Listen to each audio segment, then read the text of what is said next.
It is finally the week of the NFL draft, and there is just as much optimism as there is fear for how the Bengals manage this week. And in this video, I'll explain the 3 disaster scenarios that Cincinnati needs to avoid.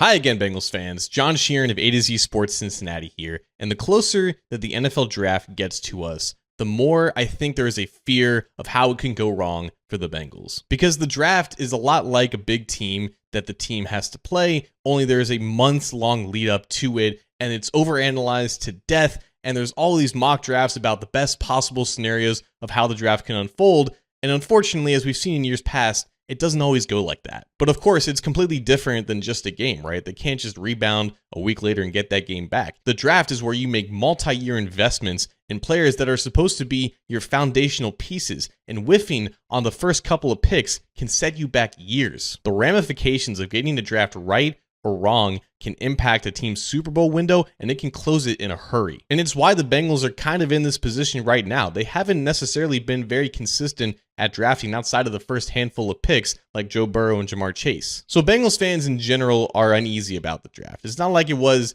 10 years ago when Duke Tobin and company were on heater after heater from like 2009 to 2013. But if you're going to have this general skepticism about how the Bengals can mismanage this draft, you may as well get specific with it. And like any other year, the first 2 rounds can really make or break how this draft goes. So we're going to go in chronological order here. Starting with the first round, I think the only way that the Bengals can potentially fumble that pick is if they target and draft a defensive lineman that has a lot more traits than they do production. If you want to get into specific names, I think Shamar Stewart and Mykel Williams are the names that they should probably avoid with the 17th overall pick. And the only reason why I'm singling out these 2 guys is not because they're not talented, not because they don't have a lot of physical upside, but it's just when you're talking about the Bengals specifically, their history with drafting players like this who didn't do a lot in terms of actually producing pressures and sacks in college, but they look the part, they're built well, they have the size, speed, athleticism, all that.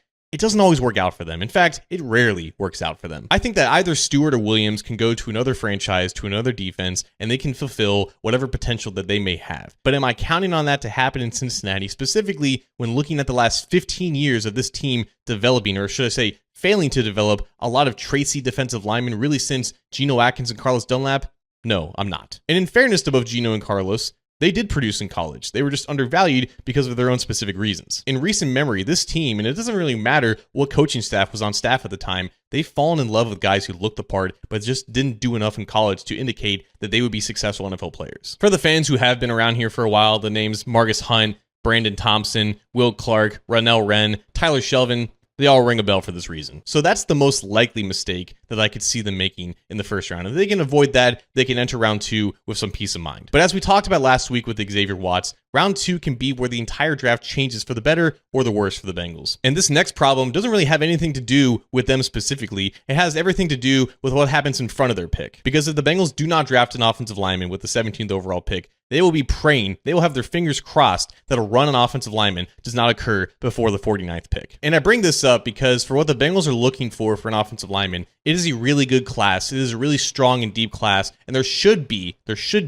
an option available for them in the middle of the second round. But if every other team who also needs an offensive lineman and bypassed the position group in the first round, if they also all realize this, then there could be a scenario in which all the worthwhile ones in the second round are off the board before the Bengals pick. And I'm hesitant to lay out the scenario like this because the last time the Bengals did draft an offensive lineman in the second round, they chose Jackson Carman over the likes of Creed Humphrey, Landon Dickerson, Samuel Cosme, other really good offensive linemen from that historic 2021 class. Like, obviously, they didn't need those other guys to be off the board. They were locked in with Carman. They knew they were going to take him after trading out a handful of spots. So by bringing up this scenario, I'm hesitant to do this a little bit, but I will assume that the Bengals are identifying the proper second-round targets for offensive line. Because disaster scenario number 3 involves the opposite of that, and that's ignoring the consensus for the offensive line position group, which is exactly what they did with Jackson Carman 4 years ago. It is practically written in the stars that the Bengals are going to be drafting an offensive lineman within their first 3 picks of this week's draft. And just like there was back in 2021, there are a plethora of quality options in this year's class, and at least a handful of them are going to be available to them with the 49th pick. All they have to do is just take one of them from that tier of players. It could be Tate Ratledge, it could be Jonas Savaiinaea, it could be Donovan Jackson. It doesn't really matter who it is. Just take someone from that tier that was decided by